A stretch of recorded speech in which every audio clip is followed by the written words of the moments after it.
Hello नमस्कार प्रणाम। आप देख रहे हैं झारखंड बचाओ भोजपुरी। मेरा नाम राहुल कुमार यादव। आज हमारे बड़े भैया खेसारी लाल यादव जी की आवाज़ में खेसारी म्यूजिक वर्ल्ड पे आज 3 बजे एक बहुत ही स्पेशल ठंडी स्पेशल सॉन्ग आया है, जिस सॉन्ग का नाम है शीतलहरी। तो आप लोग अगर अभी तक नहीं सुने हैं वो सॉन्ग को तो खेसारी म्यूजिक वर्ल्ड पे जाए और वो सॉन्ग को ज़रूर सुने।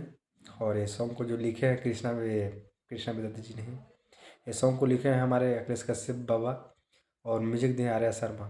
तो जब भी अखिलेश कश्यप का लिखा हुआ गाना आता है तो बहुत ही बवाल होता है और बहुत ही बेहतरीन सॉन्ग होता है। तो आप लोग खेसारी म्यूजिक वर्ल्ड पे जाए और गाना को आनंद लें। और गाना बहुत ही बेहतरीन है। आप छोटा सा क्लिप सुनाते हैं, बहुत ही ठंडा ठंडा ही स्पेशल सॉन्ग है। तो आप लोग एक बार ज़रूर खेसारी म्यूजिक वर्ल्ड पे जाएं और सुनिए।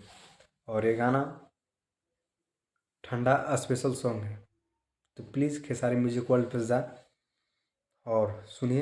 अब थोड़ा सा क्लिप सुनाते हैं।